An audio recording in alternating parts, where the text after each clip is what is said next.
Feliz tarde, queridos amigos oyentes de Americano, sean todos bienvenidos a este espacio informativo. Yo soy Lourdes Jubieta, acompañada hoy por el ingeniero Cristian Bonet. Juntos vamos a llevar adelante esta hora de programa Lourdes en Americano. Gracias a todos por la inmensa sintonía.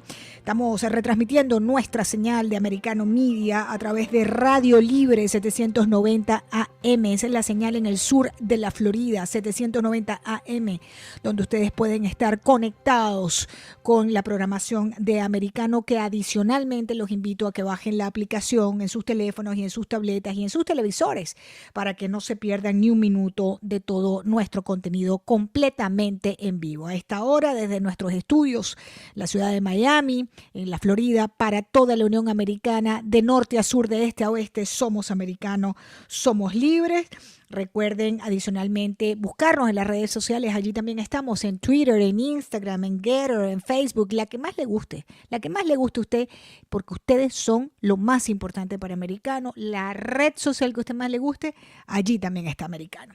Quiero comenzar, pues por supuesto, recordando que hoy es el Día de los Veteranos en Estados Unidos, un feriado federal que se observa el 11 de noviembre para rendir homenaje a los veteranos militares. En este día, pues, evidentemente están suspendidas las clases, no se reparte el correo, las agencias federales no indispensables pues cierran sus puertas. Y el Día de los Veteranos, como feriado federal, pues sirve para rendir homenaje a todos los veteranos militares de Estados Unidos. Esta fecha también se celebra en otros países, hay que decirlo, es como el Día del Armisticio o el Día de la Recordación también. ¿Por qué marca qué? ¿Qué marca el 11 de noviembre? Marca el aniversario del fin de la Primera Guerra Mundial. Importante, ustedes lo saben, esto es solamente un recordatorio. Millones de personas, queridos amigos oyentes, murieron en la llamada Gran Guerra que tuvo lugar principalmente en Europa. Eso ocurrió entre 1914 y 1918 y Estados Unidos allí sufrió más de 100,000 bajas. La conmemoración es diferente y es importante resaltar porque a veces nos confundimos a la de Memorial Day o el Día de los Caídos, que es un feriado nacional también, el último lunes del mes de mayo. Pero el Día de los Veteranos celebra a los veteranos militares aunque no hayan muerto prestando servicio. Es decir, hoy es el Día de los Militares, de estas personas que con su servicio garantizan todos esos privilegios inmensos que tenemos en los Estados Unidos. Así que para todos aquellos que han servido en las Fuerzas Armadas y que sirven en este momento en las Fuerzas Armadas de los Estados Unidos, gracias. Gracias por cuidar, por proteger y por otorgar ese servicio a este país, el país más grande, la mayor democracia del mundo. Bien, dicho esto, mis queridos amigos oyentes, que no podíamos dejar de felicitar y de reconocer a nuestros militares, nuestros miembros de las Fuerzas Armadas. Bien, todavía no tenemos resultados, amigos oyentes. Todavía estamos esperando que en Arizona continúen el conteo de votos, que van así como tortuga, así como 100 pies, despacito. El conteo en Arizona, eso es algo que uno no se explica. Que precisamente en la primera democracia del mundo tengamos un sistema electoral en algunos estados como el que tenemos en Arizona. 4 días de las elecciones. Luego de haber votado en estas elecciones en medio término en Estados Unidos, ustedes recordarán que el líder de la mayoría demócrata en el Senado, Chuck Schumer, había adelantado que estos resultados en todo el país pues serían muy ajustados. En efecto, continúan así. La disputa entre demócratas y republicanos para lograr el control del Congreso viene siendo muy reñida. En este momento les doy, básicamente les cuento dónde estamos parados con los resultados. Y básicamente lo que tenemos en este momento de resultados, queridos amigos oyentes, hubo un cambio en lo que es la Cámara. Estamos en la Cámara de Representantes, tenemos 193 demócratas y 211 republicanos.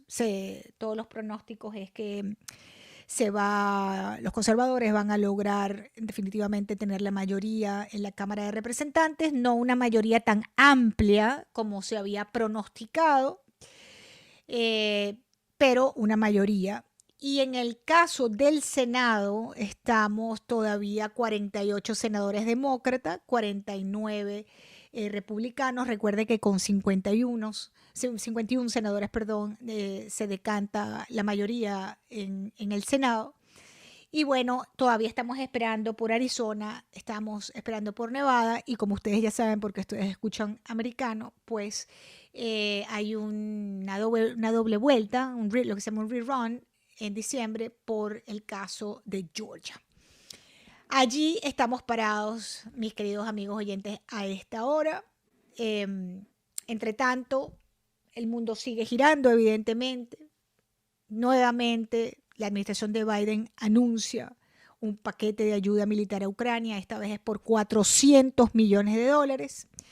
El gobierno de Estados Unidos así lo anunció, un nuevo paquete de asistencia militar a Ucrania por $400 millones que va a contener sistemas de defensa antiaérea para protegerse de los bombardeos de Rusia, porque al parecer, y ese es un tema que vamos a estar tocando hoy, Rusia con su salida de Gerson va ahora a poner su mayor intención en esta guerra en los llamados drones kamikazes de Irán. En breve vamos a estar conversando sobre precisamente esa situación en Ucrania, una actualización de la guerra que es importante hacerlo, pero para que sepan que $400 millones más van para el financiamiento de esta guerra. La viceportavoz del Pentágono dijo en una rueda de prensa que esta ayuda incluye 4 sistemas de defensa antiaérea y misiles portátiles. Suman $400 millones adicionales, amigos oyentes, para ayudar a Ucrania a defenderse en esta guerra con Rusia. Cambiando de tema y avanzando, bueno, hay una reunión importantísima en París, en el Foro Mundial de la Paz. Allí hay estrellas importantes hablando, una que se está llevando pues muchos titulares de prensa, es el presidente de Colombia, Gustavo Petro, que por cierto, Gustavo Petro invitó a Joe Biden a reunirse con el presidente Nicolás Maduro. Dijo Gustavo Petro que para salvar la selva amazónica tenemos que tener una contraparte, Estados Unidos y los gobiernos que tienen responsabilidad territorial en la selva. Uno de esos es Venezuela. Y dijo Petro, es una bonita oportunidad para que Estados Unidos y Venezuela hablen sobre algo positivo que es salvar la selva amazónica. Y tendió pues Gustavo Petro esta invitación. Ha estado reunido con el presidente de Francia, Emmanuel Macron, y hoy pues está reunido con los mandatarios de Chile, Argentina, está Gabriel Boric, Alberto Fernández, porque está tratando de buscar un acercamiento entre el gobierno de Nicolás Maduro y los sectores de oposición. También hoy vamos a estar hablando sobre esa reunión en París, donde la izquierda latinoamericana está reunida para hablar de Venezuela. Pero el presidente Petro, amigos oyentes, que está en una campaña por la legalización de las drogas, ha dicho en su alocución en este Foro Mundial de la Paz celebrada en París que consumir drogas, mayoritariamente cocaína, que es el mayor exportador de cocaína en el mundo, Colombia, es como tomarse un vaso de champán o como fumarse un cigarrillo, porque todos son consumidores. Así ha dicho Petro, créanlo o no. Y tengo un sonido precisamente cuando Petro se refiere en París al fin de la política antidroga. Vamos a escucharlos, por favor, Cristian. La guerra contra las drogas ha fracasado y no ha traído sino muerte, y una muerte mayor que las guerras en el siglo XXI.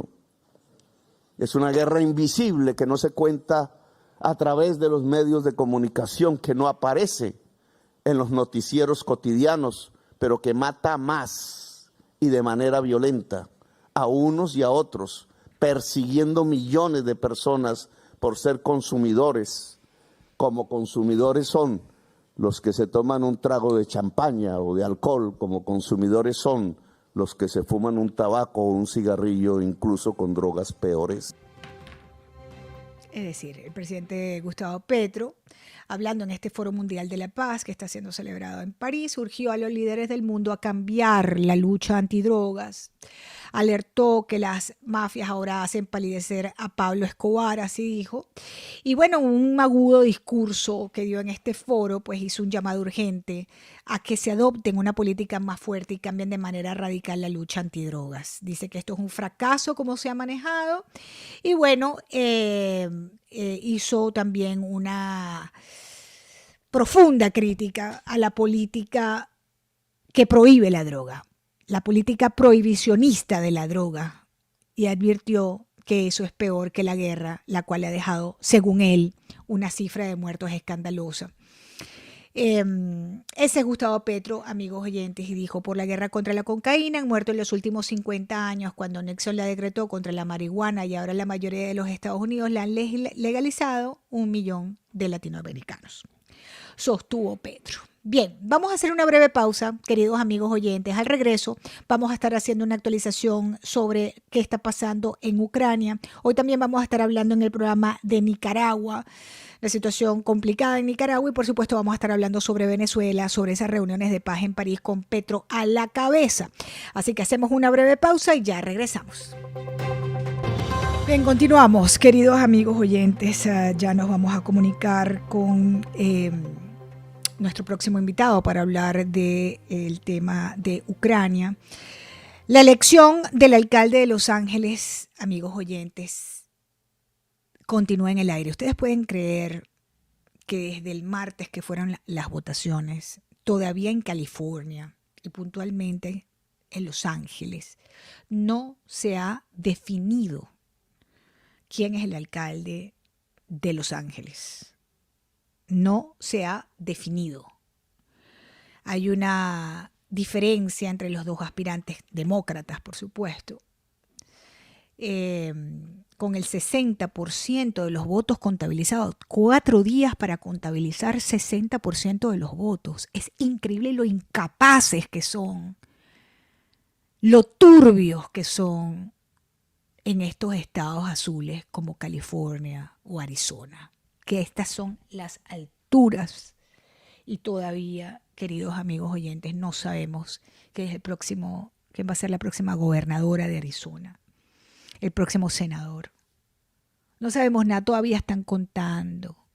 Anoche veíamos aquellas imágenes, 300,000 votos que tenían que dar a conocer todavía en el conteo. Es una vergüenza frente al mundo que este tipo de situaciones sigan ocurriendo verdaderamente en estos procesos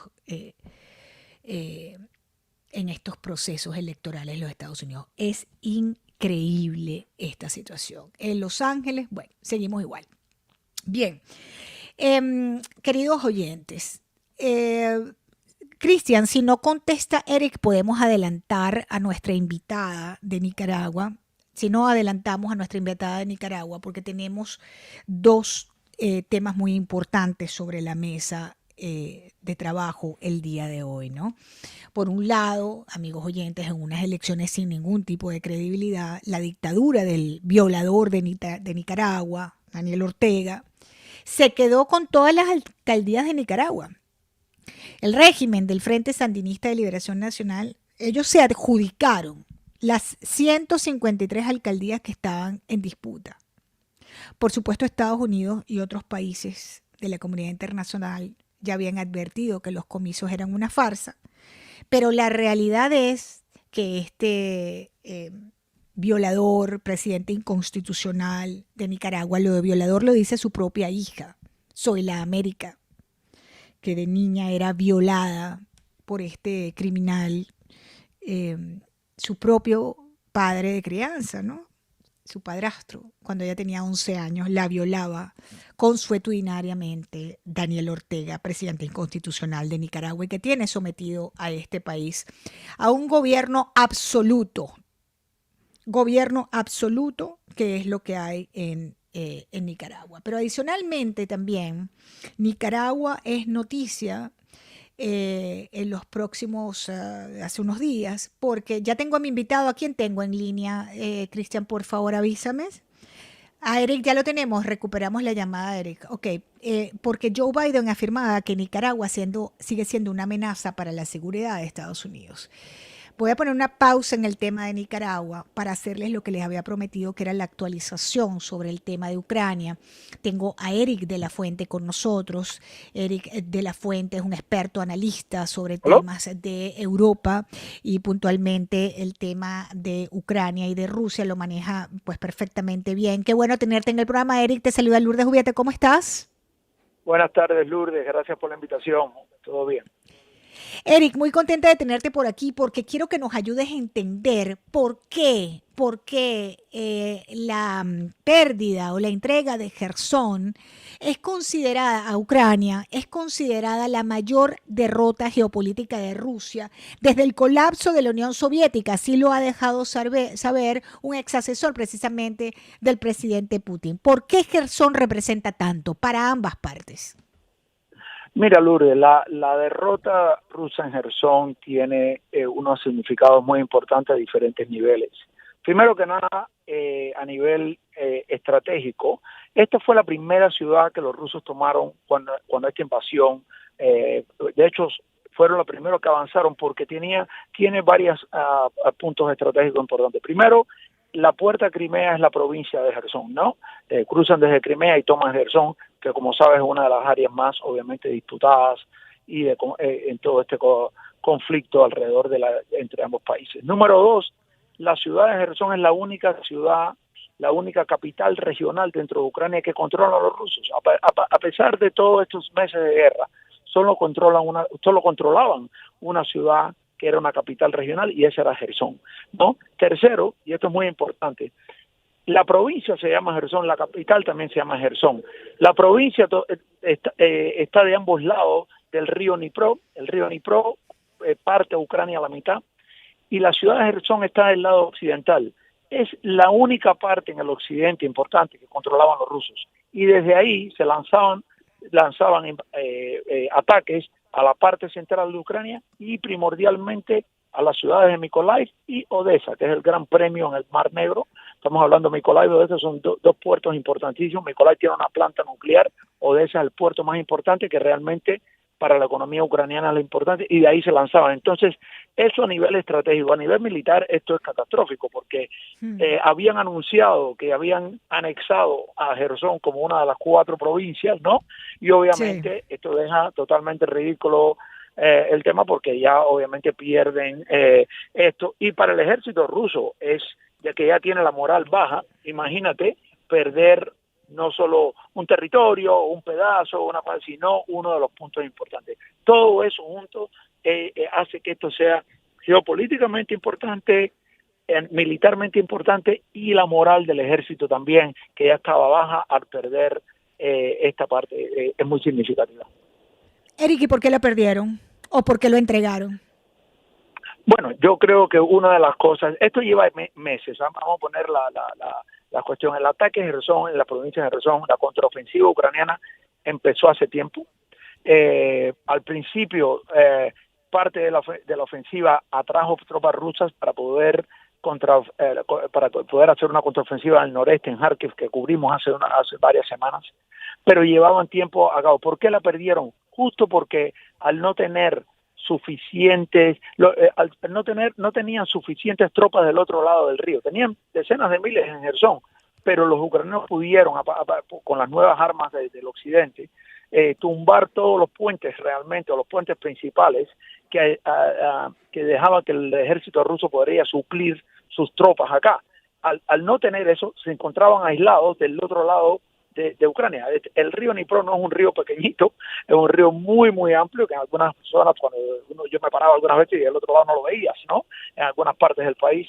Y entonces creo que sabían que estas tropas estaban en peligro si no podían atacar, tomar más territorio, ¿no? Porque no tenían cómo asegurarle acá. Ya los generales rusos le venían diciendo a Putin hace ya semanas de hacer una retirada, pero claro, era tan importante, y después que hicieron todo este show en el Kremlin de anexarla, no podían quedar. Originalmente la tomaron sin ninguna resistencia, eso es muy importante saber. Jersón, Eric, fue la única capital regional tomada y controlada por Moscú. Atención con esto, amigos oyentes, desde el inicio de la invasión el 24 de febrero pasado. Y es interesante porque mira, es una ciudad étnicamente bastante rusa. Los ucranianos sabían que esto iba a ser un punto importante al principio. Habían minado los puentes que venían de Crimea y la zona de Crimea hacia Jersón, y colaboradores ucranianos, originalmente a favor de los rusos, quitaron esas minas y los rusos pudieron entrar. Te digo, no se disparó un tiro, ¿no? Y entonces tenían controlado. Eso es importante porque sí empezaron a haber desafíos de la sociedad dentro de Jersón desde el principio, pero también había muchas personas que que pensaban que la ocupación rusa iba a ser mejor, etcétera. Entonces todo eso, por eso te digo, esto es importantísimo porque te dice que después de un número de meses, casi un año estamos casi aquí, no, pero por lo menos 9 meses, sí. Una zona que tenían controlada, que tenían un gobierno local, de hecho ya habían cambiado la moneda, ya se usaba el rublo, estaban cambiando, pierden esa zona, y al perder esa capital, eso te indica que no hay nada totalmente asegurado, estoy hablando de territorio controlado por los rusos dentro de Ucrania, porque si pueden perder Jersón, es muy significativo en tantos niveles. Me queda un minuto, Eric de la Fuente, y es la siguiente pregunta. Dicen que ahora hay un acercamiento entre Rusia e Irán, peligroso, se está Putin yendo hacia el lado iraní, y que con los drones kamikazes iraníes no necesita tropas. ¿Qué dices tú de eso? La relación rusa-iraní lleva años siendo cercana, ¿no? Ahora se evidencia más la internacional, pero hay una relación altísima. De hecho, los rusos están hasta parte de las conversaciones del tratado iraní con Estados Unidos, asesorando a los iraníes, etcétera, ¿no? Entonces, estamos hablando pero desde esta guerra se ha evidenciado con los drones kamikazes que le han dado a Teherán, y ahora vuelven a reforzar con más ayuda, pero eso porque hay intereses mutuos. Ambos están contra Estados Unidos, ambos quieren cambiar el orden mundial, y creo que el régimen iraní está como tú sabes bien, en una crisis también. Sí. Eric de la Fuente, gracias por acompañarme a esta hora en Americano Media. Tengo que hacer una breve pausa, ya regreso. Quédate con nosotros. Enseguida regresa Lourdes en Americano por Radio Libre 790 AM.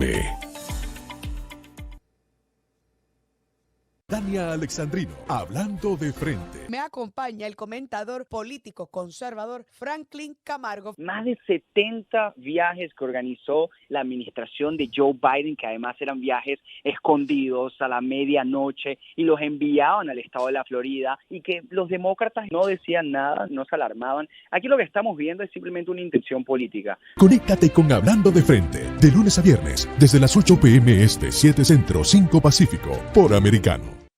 Un hombre solo frente a 4 mujeres está en desventaja. Descúbrelo por Americano, de lunes a viernes desde las 12 del mediodía este, 11 a.m. Centro, 9 Pacífico, por Americano. Las noticias se cuentan de muchas maneras. Acompaña a Freddy Silva a leer Entre Líneas. Con estas declaraciones tan importantes de que nunca se testó la posibilidad de que si esto disminuía o no disminuía el contagio, ellos se quedan sin ningún argumento para forzar a ninguna vacunación nunca más en la vida. Esto es importantísimo que la gente lo sepa. Entre Líneas, de lunes a viernes, desde las 2 p.m. Este, 1 Centro, 11 Pacífico, por Americano. El mercado y más. Gastando dinero, esto obviamente también fue una señal positiva para el mercado.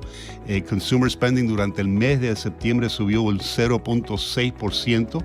La gente aparentemente el consumidor sigue comprando automóviles, sigue viajando, aunque todos sabemos que los precios de la mercancía están subiendo dramáticamente, la inflación sigue muy fuerte, las tasas de interés siguen altísimas. De lunes a viernes, desde las 4 p.m. Este, 3 Centro, 1 Pacífico, por Americano. Lourdes en Americano, con Lourdes Subieta, junto a destacados analistas que ayudan a comprender cada hecho desde una perspectiva clara y directa. De lunes a viernes desde la 1 p.m. Este, 12 Centro, 10 Pacífico. Buenos días, Americano, junto a Nelson Rubio y Gaby Peroso.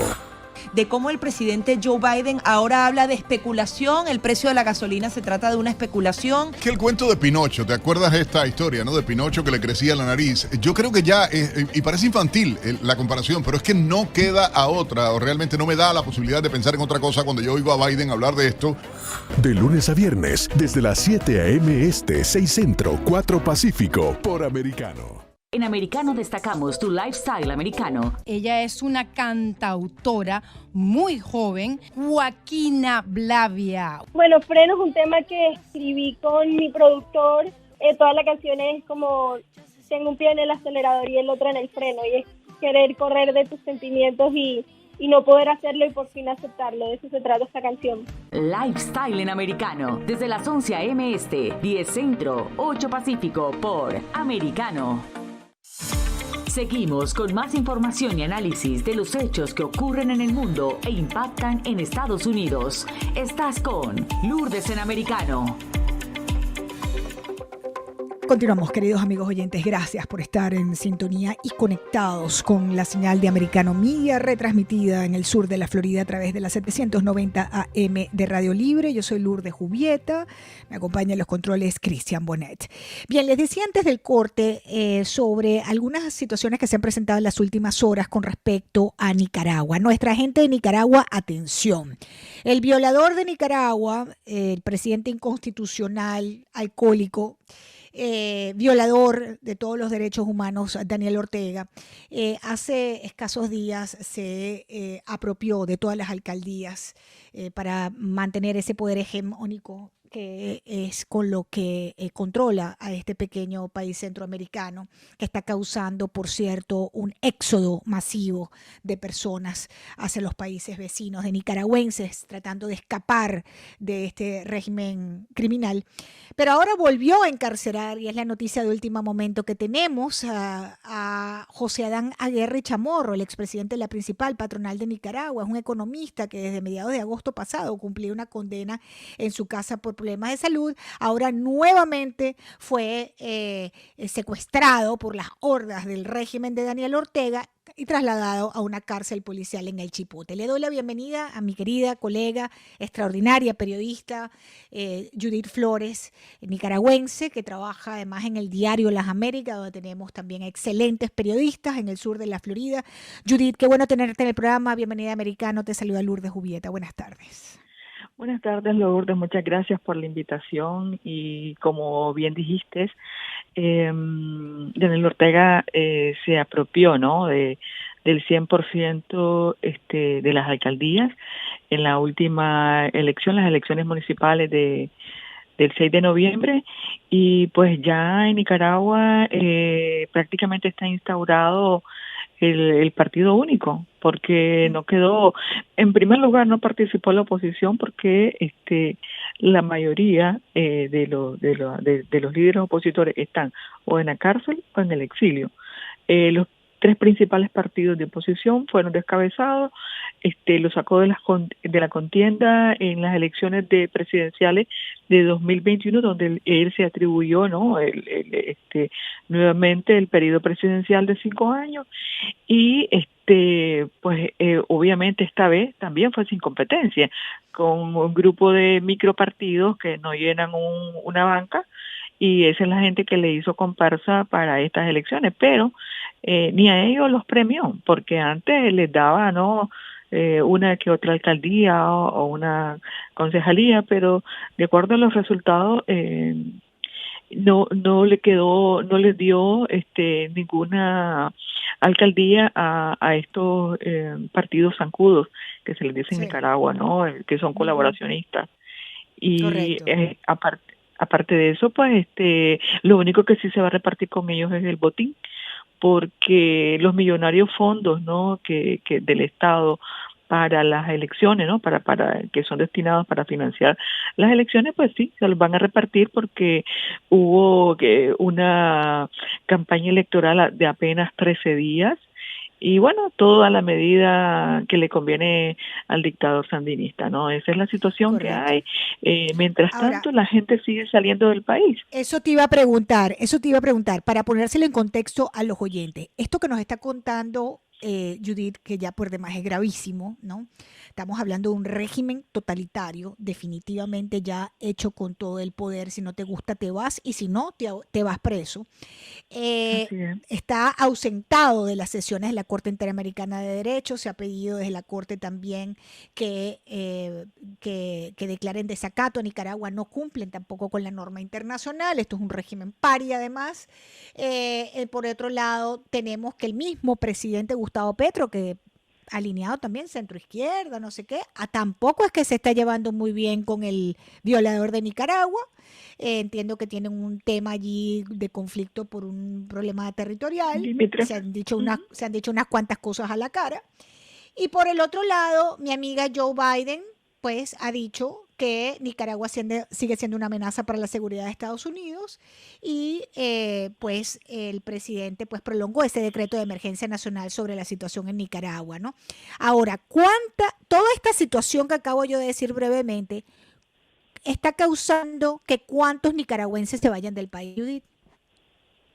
Bueno, en el periodo fiscal anterior, 164.600 nicaragüenses ingresaron a Estados Unidos. Estamos hablando hasta septiembre 30, ¿no? Todavía no han salido los datos de octubre, la patrulla fronteriza no los ha publicado, pero bueno, eso solamente en Estados Unidos. Y en Costa Rica, según la información, superan los 50.000 personas, ¿no? Que Costa Rica ha recibido en lo que va del 2022. Ellos pues terminan el periodo hasta diciembre, no como acá en Estados Unidos. Y eso significa que más de 200.000 nicaragüenses emigraron en lo que va de este año, ¿no? Y la situación pues no tiende a mejorar porque la gente sigue saliendo. Casualmente la semana pasada salían de la ciudad de León 6 buses con repleto de migrantes hacia Estados Unidos.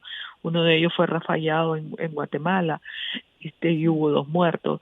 Y según la información, pues todos los días están saliendo buses de Managua que van hacia Guatemala.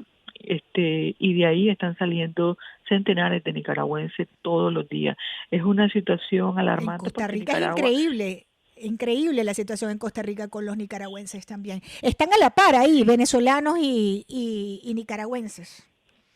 Sí, están muchos venezolanos también y nicaragüenses en Costa Rica, pero la situación, incluso me decía un periodista amigo del Diario de la Nación que ya el ingreso de venezolanos pues ha disminuido desde que Joe Biden pues abrió prácticamente la frontera en Estados Unidos. Entonces ya se redujo la llegada de venezolanos, que imagino ahora pues volverá a incrementar debido pues que no se les está permitiendo, que Biden ordenó pues la expulsión ahora de venezolanos. Pero bueno, nicaragüenses todavía los están dejando ingresar y pues como te decía, a diario salen centenares de nicaragüenses, y es tan dramático porque las oficinas de migración y extranjería en Nicaragua diario son enormes colas de gente buscando cómo tramitar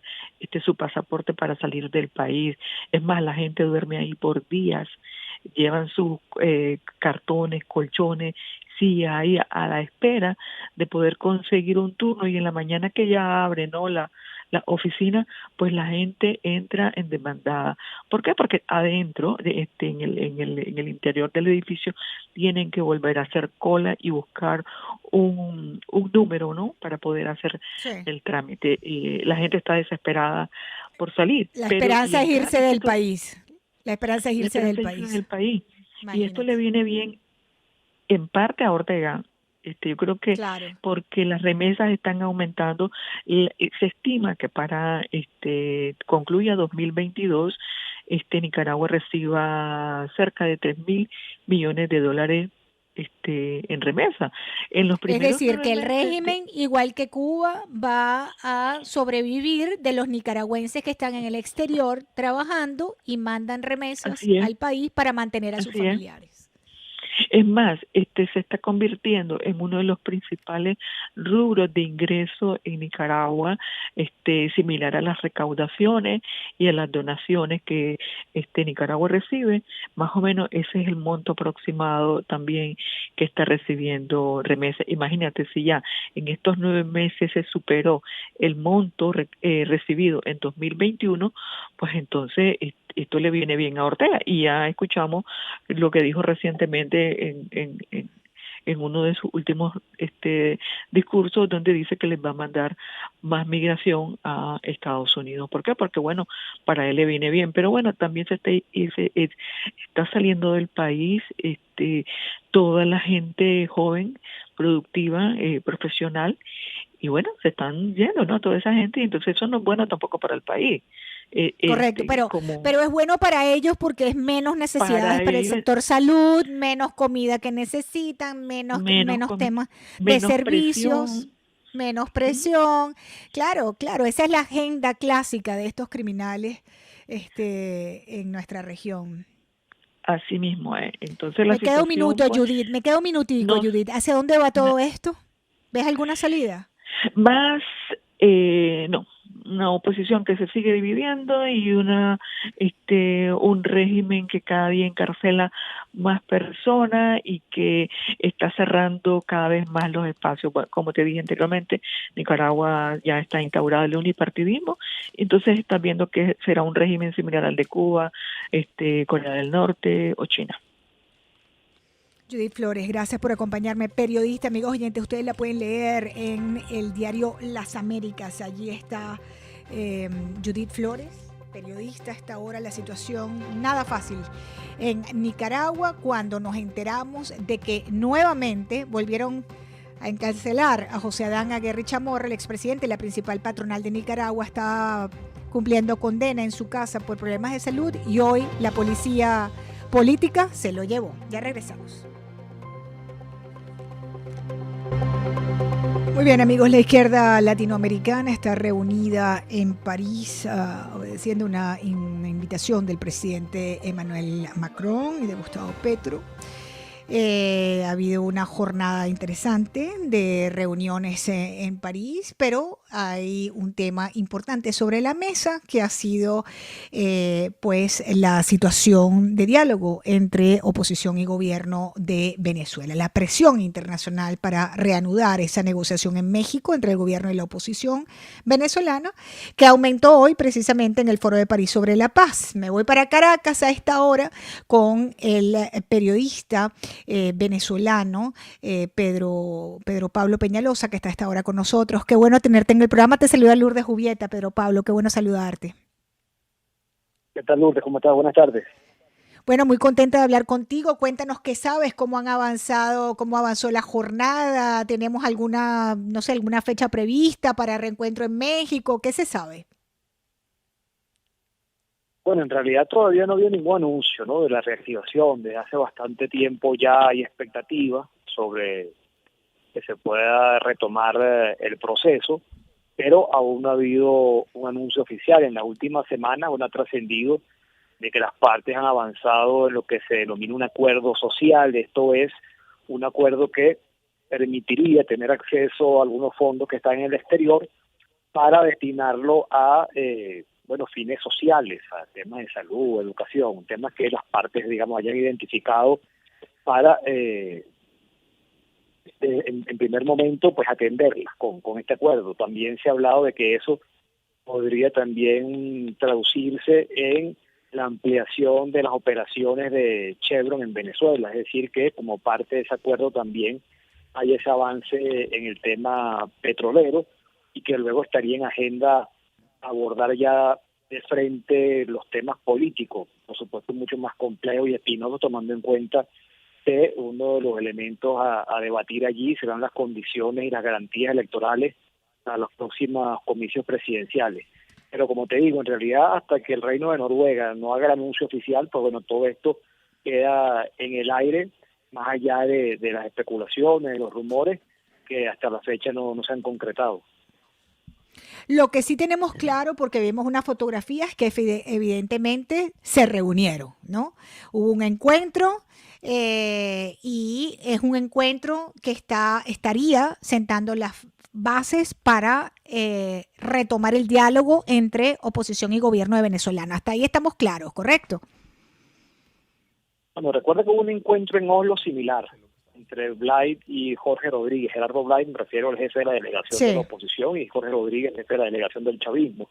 Ahora hay este encuentro en París, además con los presidentes de Francia, Argentina y Colombia. Chile. Se ha buscado, digamos, involucrar también otros factores en este proceso. Como te digo, ya hay varias semanas donde está el rumor de que sería, pues bueno, inminente la reactivación de la negociación. Se espera, sí, que esto se concrete en los próximos días, pero bueno, todavía no ha llegado ese anuncio oficial.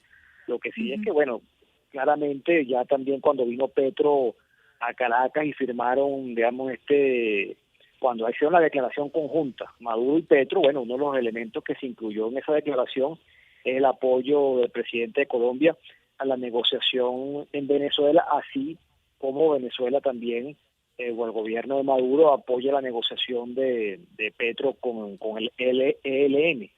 Digamos, hay un contexto internacional que va, digamos, sumando voces a favor de esa negociación, a favor de que se retome el proceso, y como te digo, bueno, sería cuestión de esperar cuándo hacen el anuncio oficial, pero lo que sí es que claramente, digamos, todo apunta a que se reactive esa negociación.